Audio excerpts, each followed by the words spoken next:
Hello guys, this is Model R3102 here, back in the layout.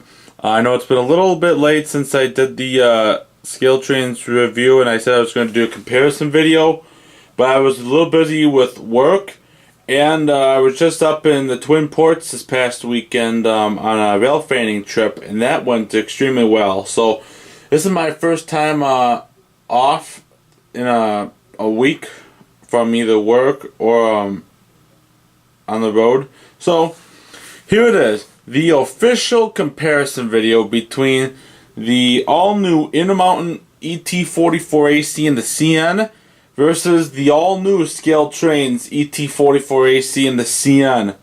I'm going to be basing off of photos of the real locomotives and off of my own judgment to see which one is better than the other one. So to start off, I'm going to start off with the front of the locomotive. I'm going to start from the bottom and work my way up. So I'm going to start off with the snowplow, and basing off the snowplow, I think Intermountain did a better job on the snowplow than on the ScaleTrains version. And just off by a couple of photos, on the snowplow, there should be a white paint stripe across it on the top. That is correct. Intermountain has got that right. ScaleTrains, by the looks of it, they got like a different plow by the looks of it a little bit, and they do not have this painted across. So I'm going to give the snowplow to Intermountain on that one. The MU hoses and air hoses, Intermountains, I think they overdid. They usually overdo the MU hoses with the tips and whatnot on the ends. They do a nice job with the MU hoses, I will be honest with that. But ScaleTrains does look a little bit more prototypical, just by photos and whatnot.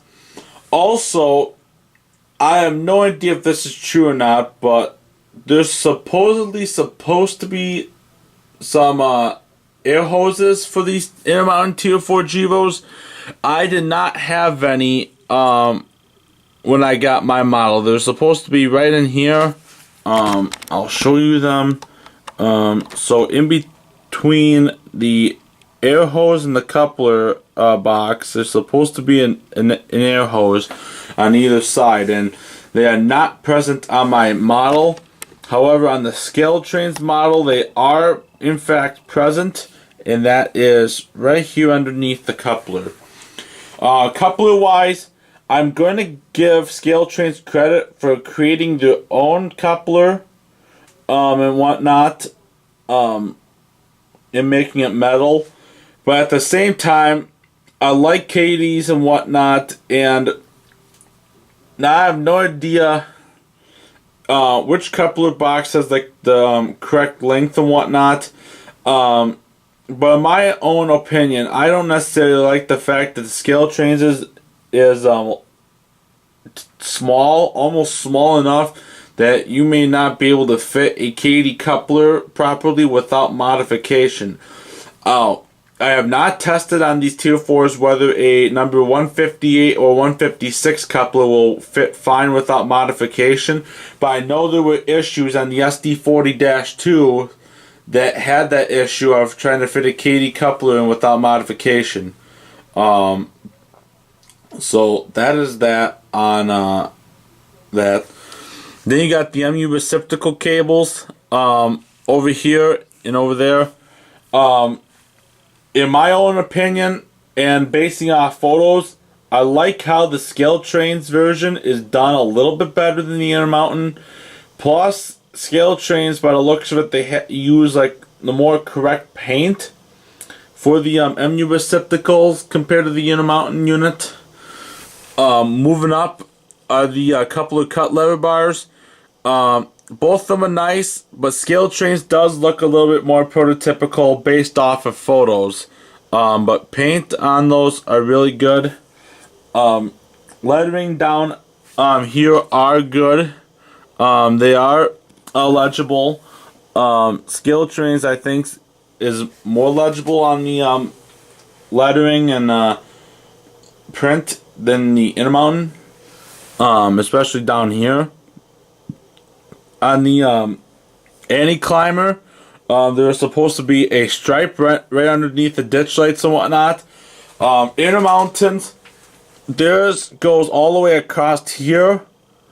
Sorry for the finger. Across here, and then it goes one straight across. On the ScaleTrains, it cuts off to here. Then nothing. Then yellow paint. ScaleTrains actually has that nailed down correct. Intermountains is just a little bit too thick. The yellow should not come across where this like cuts in a little bit here. That should be all black. Now we're moving up to upwards on the cab. I'm gonna start off with the ditch lights. In my honest opinion, the dimensions of the ditch lights and marker lights, I think ScaleTrains did a better job on than Intermountain. The only thing is that the ScaleTrains ditch lights are a little bit too long, side to on the sides, like over here and on this end. But if you're looking straight across in the front, I think ScaleTrains did a better job on that than the Intermountain version. And before I move on further, the left here is the Intermountain. On the right here is the ScaleTrains version. The only difference between these two models are the exhaust stacks and the exhaust configuration. I will show that to you later in this video. But other than that, these are primarily the exact same models. The marker light, I definitely think ScaleTrains did a better job on than the Intermountain version. They actually have like a red lens cover right here with the marker light, and that is actually correct with the Canadian National version. On the Intermountain version, it's just white, and it only shows red when turned on. But that is that for the ditch light. Front handrails, they look good, both across. I do think ScaleTrains' handrails are a little bit more prototypical, yet more flimsy and flexible. Intermountain's is more sturdy, yet more thick. But you can go either way with that. One thing also to note is on the door where the locks would be, ScaleTrains try to paint it silver right here. Intermountain's is really nothing and is red. And ScaleTrains got that down better than the Intermountain version on that.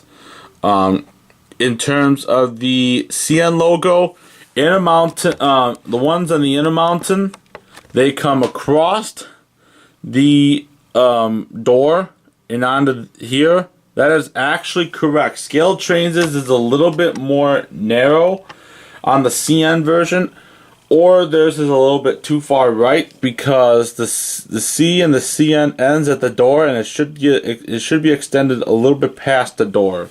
So Intermountain has that down correctly. In terms of the green sticker, which is for the emergency aids and whatnot, both companies did a good job on that.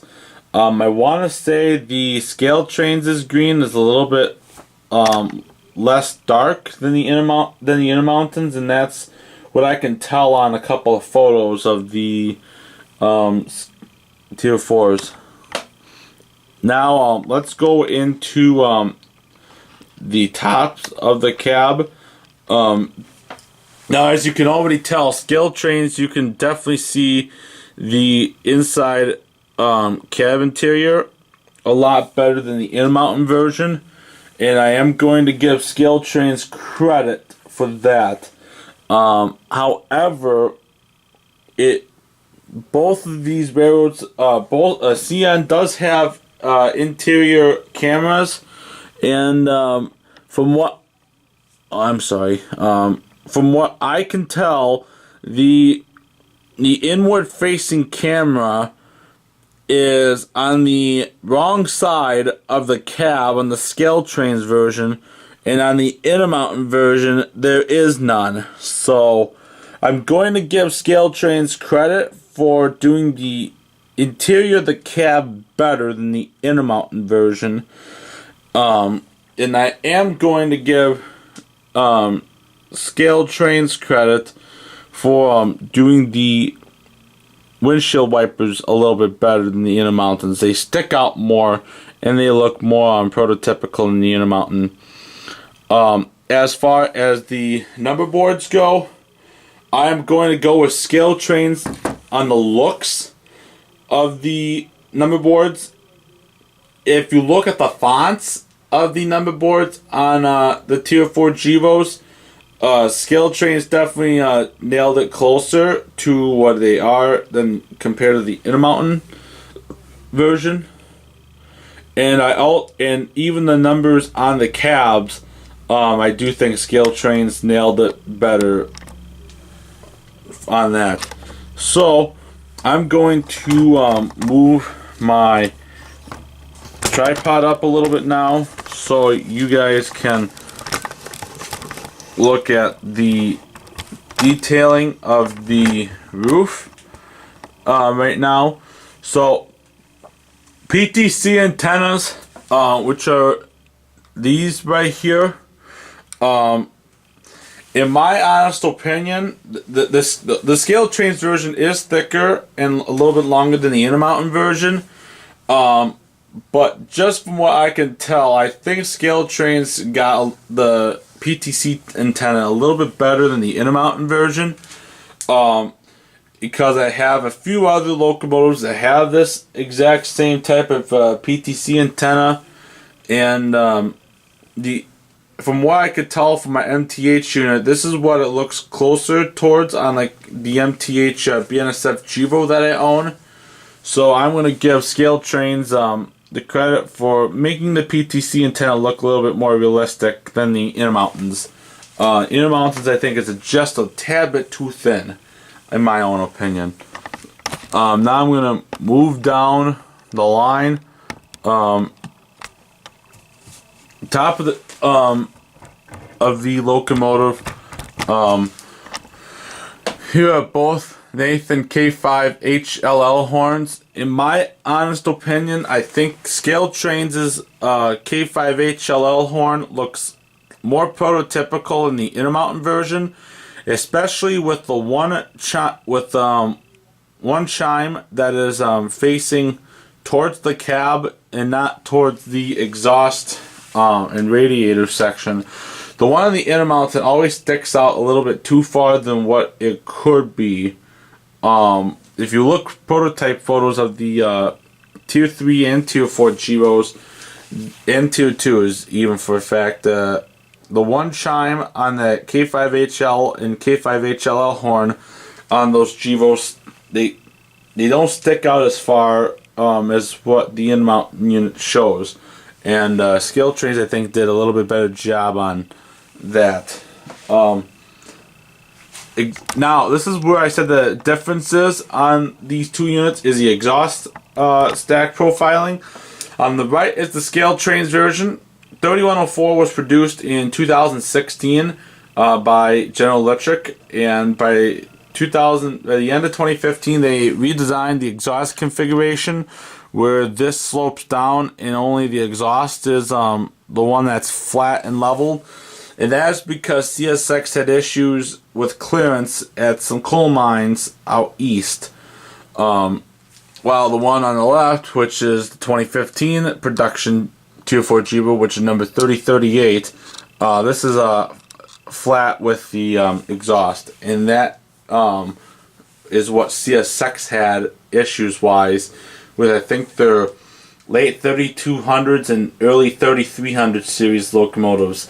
Now, since I don't necessarily care about CSX, I don't pay attention to all their details and whatnot, and units and whatnot.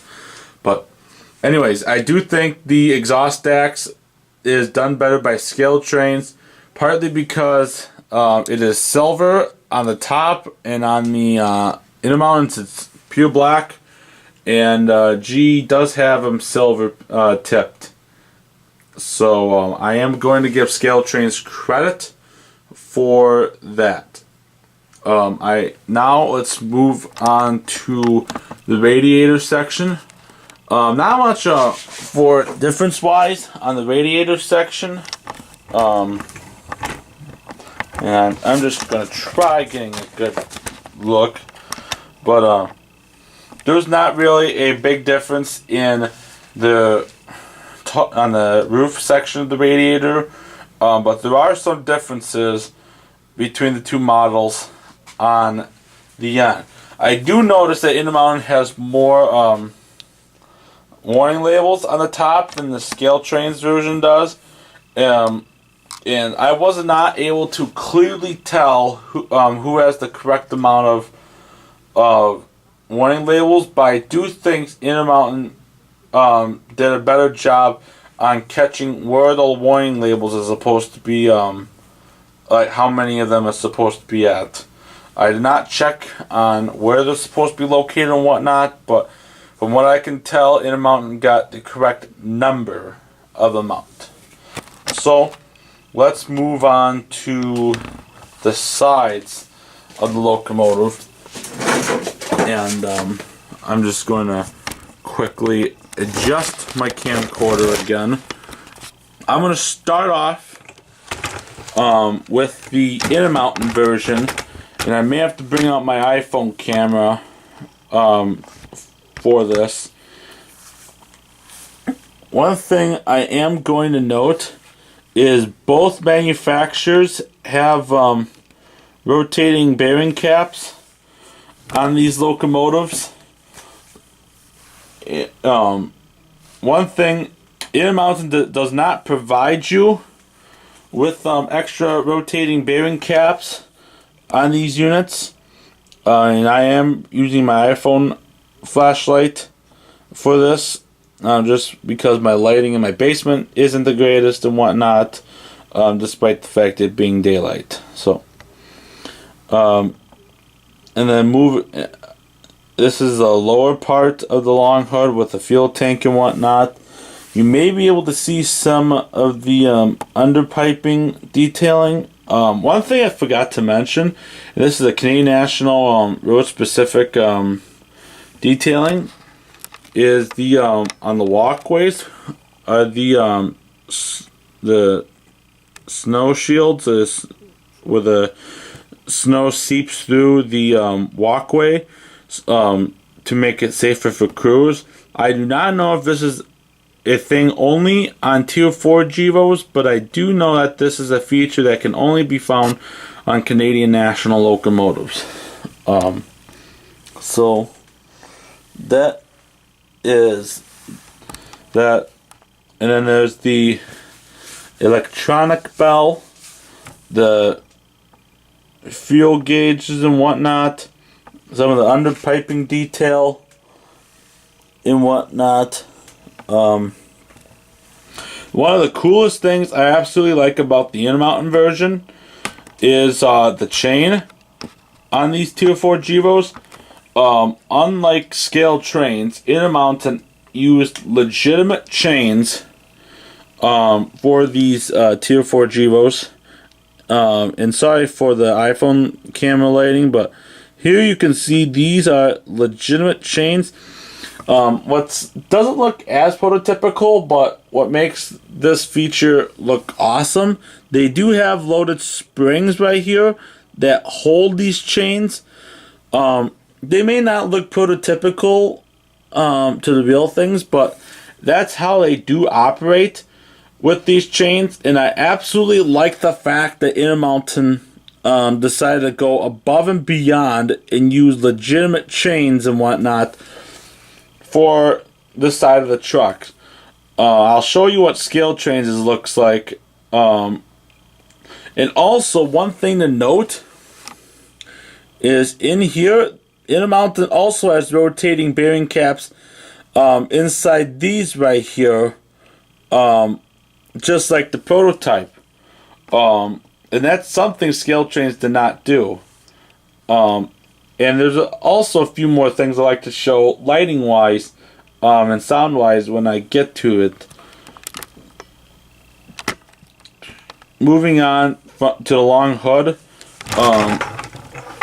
and I'm very sorry for that, but one of the things you're going to note, the grills on the long hood side of the Tier 4 are not see-through. The ScaleTrains version is, and yeah, as you can tell, you cannot see any light shine through the grills on my iPhone. So, and now you move on down. One thing to note is that the CN is done really well on both units. So I am going to give a tie for the CN on the long hood side of the Tier 4s. Those are done really well by both companies. Also, Intermountain did really well on the separation between the CN red orange and the white, and then the white stripe to the black. Very good transition. And like I said, between the two of Intermountain ScaleTrains, I do think ScaleTrains got the font size more accurate to the real GE Tier 4s than the Intermountain unit. Now I'm going to move on to the ScaleTrains version. Again, the font size for the Tier 4 GEVOs looks more realistic and whatnot. One thing I did forget is that ScaleTrains does have warning labels on the trucks of the Tier 4 GEVOs, and that is actually correct for the Tier 4 GEVOs. And I'm trying to pull up a good picture of one from not too long ago, and I am pulling one up of the 3037, and you cannot really see, but it is in fact there. I'll have to look in that more later because I'm trying not to do that during a review. If I do find out something else, I will let you know. They do have rotating bearing caps on the ScaleTrains unit. And in my honest opinion, I think the trucks on the ScaleTrains version does stick out a little bit better than the Intermountain version. Intermountain has always not had the best GE looking trucks and whatnot. One thing about ScaleTrains is that they do bring, they do give you guys extra rotating bearing caps, even though for some reason I think the ScaleTrains rotating bearing caps have a better chance of coming out than the Intermountain ones. And I am trying to get the light again on what I'm talking about. And then, what was it? Now moving on. I'm actually going to show you guys the radiator grills. You may be able to tell. Now you can. Sorry for the phone light glare, but as you can tell, the radiator grill is lit, is see-through on these Tier 4 GEVOs, and that I think is a really cool feature that ScaleTrains did compared to the Intermountain version. So kudos to ScaleTrains on that. And just to quickly point out, I talked about how there were stickers on these trucks of the Tier 4 GEVOs. I could not find any on the trucks of the later production Tier 4 GEVO. So what ScaleTrains did may be a little bit too excessive. But anyways, here's the truck chain detail I'm talking about on the ScaleTrains version. As you can tell, this is just plastic, and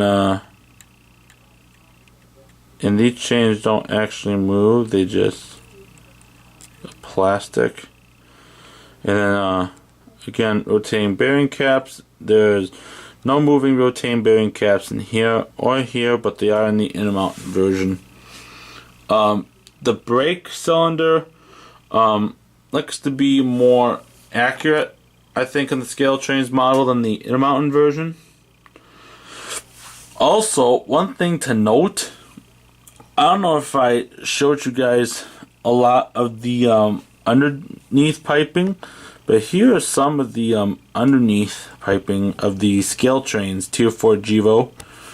And then as I slide it over, here are some of the Intermountain. And in my honest opinion, Intermountain has around the same amount of detail underneath wise as ScaleTrains does. They both have the pros and cons on it and whatnot, but in the end, they both did a good job on the underneath lighting and piping of the trucks. So now I'm going to move to the long hood, and I am going to get up and try to show you guys better. So I'm going to start off now. The left of the ScaleTrains, right is the Intermountain version.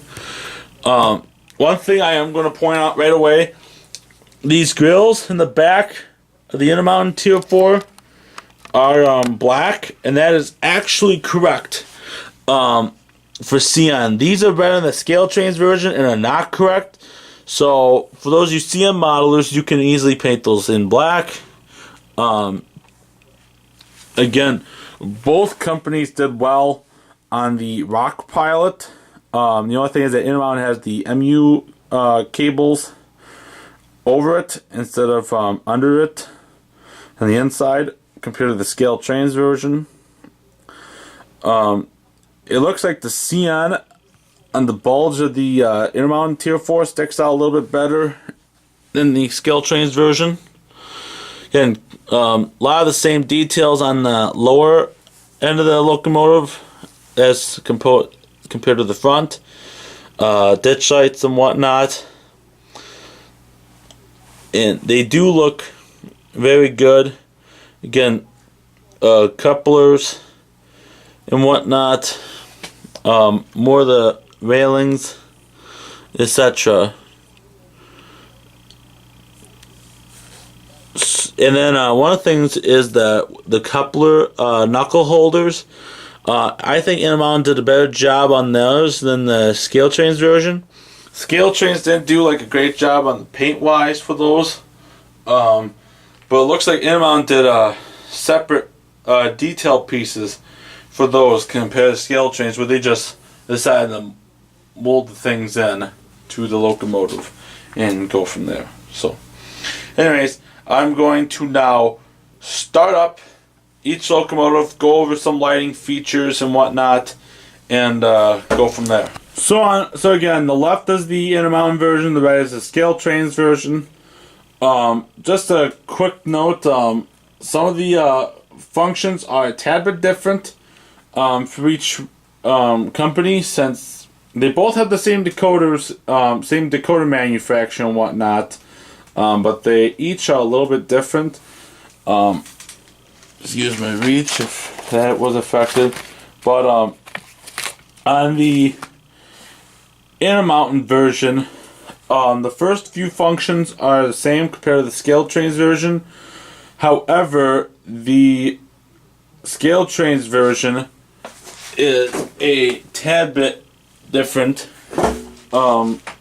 in terms of uses of lighting functions and whatnot. On the left, the Intermountain version uses a ESU Loksound select decoder.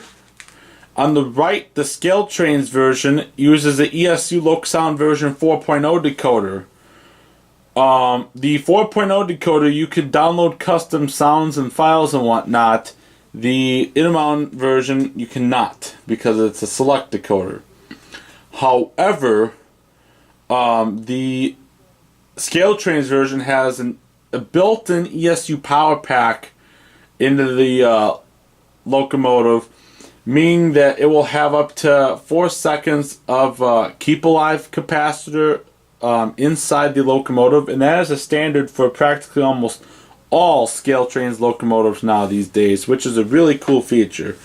So I'm going to start off with the lights of the Intermountain unit. F0 is the headlight. And just as an FYI, the lights do pick up a little bit better in camera than they actually do in person. And I have messed around with the functions a little bit for the Intermountain unit, just to meet my standards. But the function mapping has not changed for either units. Function 5 is the number boards. And you might be able to tell the Intermountain version, they do light up, except the one on the right doesn't want to light up as much as the one on the left, but they are both lit up. Function 6 is the ditch lights. And I did mess around with the ditch lights a little bit, so they are dimmable, fade in and out. Function 7 is the dimmer. And I cannot remember if the ditch lights dimmed when I hit F7 originally or not. And then function 12 is the DPU light, which only works in the opposite direction. So for this, I'm going to hit F12. And then the lights come on, they're still on. But then when I flip direction, actually, yeah, now I got it. So now the DPU light is on for that unit, and now when I flip it, now we're back. Now I'm going to do the same thing for the ScaleTrains unit. So F0 is the headlight, F5 is the DPU light. So that means the light goes out on there. As I flip it, there's the DPU light. And then function 6 is the ditch lights. However, that only works if I flip it. And I keep forgetting that once F5 is on, everything is off. So I gotta... One thing I am a little disappointed to note is in the camera it shows up a lot better, but in reality the ditch light on the left is very, very dim. That's a better comparison. That is as bad as a locomotive I had from Atherton that had a really dim incandescent bulb. So that is one thing to note. Also, for some reason, ScaleTrains has decided that the number boards come on with startup on function 8, which is something I don't really care for, and I'll modify after this video and whatnot. But I'm going to start up the ScaleTrains locomotive first.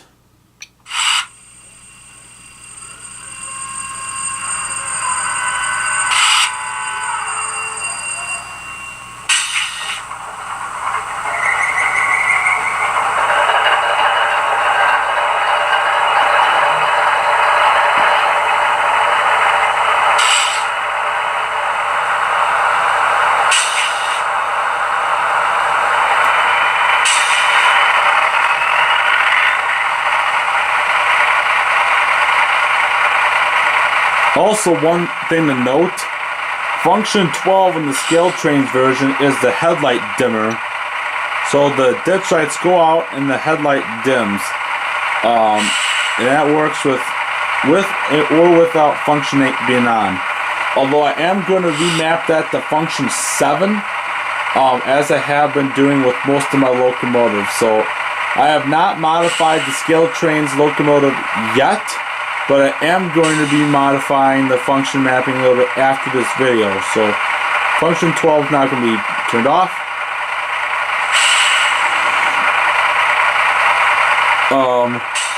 Like I said, the DPU mode light is going to be also modified to function 12, like the Intermountain version.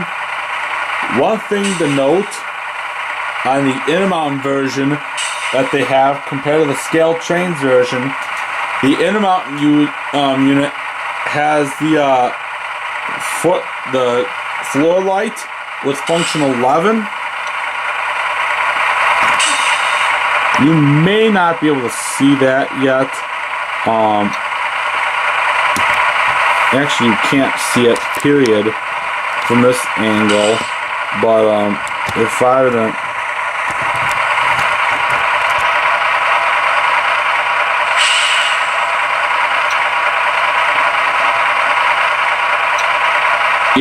you see that come on and off over there? That's the marker light of the floor light that is on every GE locomotive that I know of, and that is a feature Intermountain decided to do on this model first than any other model, and you may be able to still see it now from this angle, but ScaleTrains does not have that feature. ScaleTrains locomotive is still running. Function 1 is the bell for the ScaleTrains unit.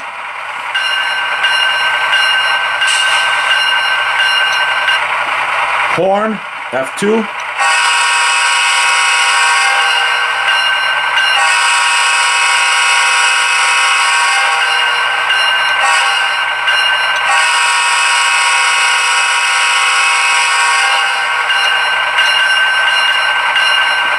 Now I'm going to move it one speed step one way, then one speed step the other way.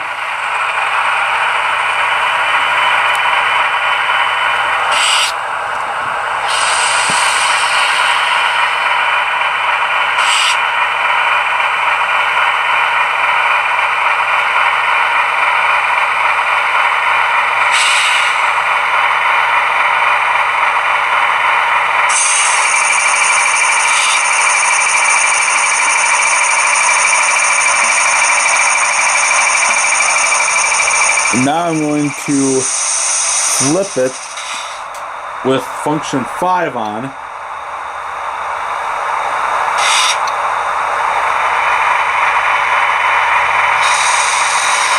One thing to note, the marker light is a little bit showing up on the locomotive. I don't know if you may be able to tell that, but the marker light does show up a little bit. As a shine through, which is whatever. The Intermountain unit does not shine through, which is good. Although there is a little bit of a shine through on the number boards on the ScaleTrains Tier 4 GEVOs compared to the Intermountain version. And in my honest opinion, I do think the Intermountain ditch number boards are a little better than the ScaleTrains version. And I'm going to flip the Intermountain unit right now if my camera decides to focus today. So that's how they look. Both lit. They both look really good lit up. But in my honest opinion, the Intermountain number boards are lit better than the ScaleTrains one. In my honest opinion. I'm going to shut down the ScaleTrains model.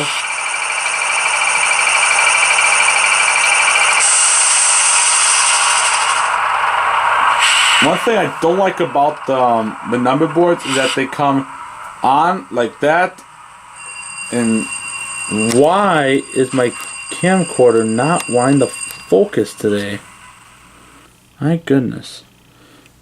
So now F5 is off, and so is F6. Now I'm going to switch over to the Intermountain version and start that up.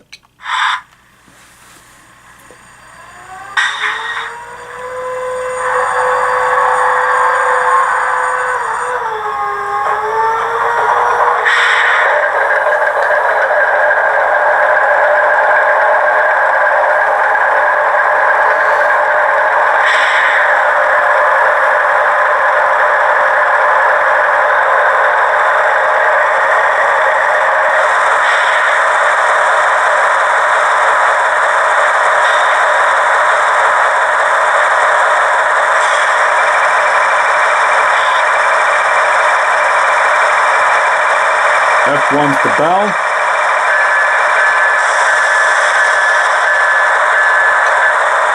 F2's the horn.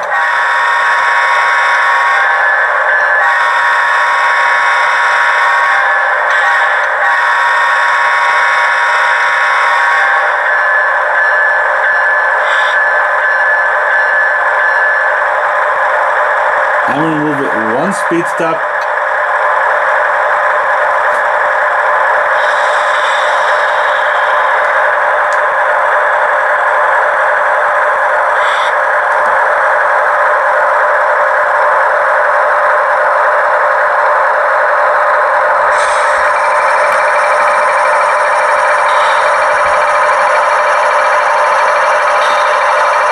Now in reverse.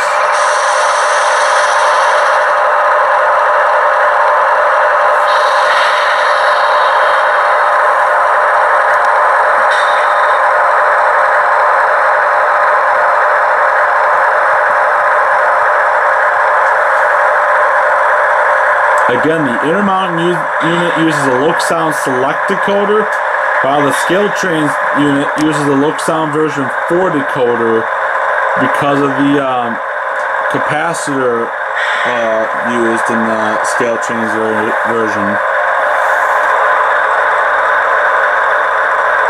So, with that being said, F12 off, flip, F11 off, F6, F5, and F0. And then function 8 for shutdown.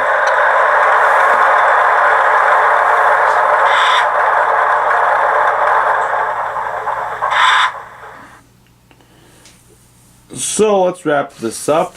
So there you have it. That is the comparison video between the all-new Intermountain Railway ET44AC in the CN versus the all-new ScaleTrains River Counter Line ET44AC in the CN. One thing I will note that I forgot to note is that on the Intermountain version, you had to install the sunshades yourselves, while as the ScaleTrains version, they were already installed for you. And also I forgot to mention prices. The MSRP for the DCC and non-sound version for the Intermountain version is $199.95, and that is for the DCC and Lokpilot version 4 equipped model. For the Intermountain version with DCC and Loksound Select is $299.95. I paid $239 for my pre-order. For on the ScaleTrain side for the River Counter line, the DCC Ready version is $149.99, and that is through the select retailers or through them directly, although they're practically sold out everywhere now. And for the most part, and for the DCC and Loksound version 4 equipped version is $224.99, and that price is across the board. Also, you can find some Intermountain versions for good pricing. I know there's some Tier 4 GEVOs that are being sold from Intermountain for about $220 right now with sound. Some of them are being sold, I think, for as low as $140 without sound. and that's if they're still available, because those Intermountain units sold out really, really quick. And the ScaleTrains version, about I think 97% of them were pre-sold before they got to their warehouse. But anyways, there's a lot of pros about the Intermountain units. There's a lot of pros about the ScaleTrains version. There's a lot of cons for both of them.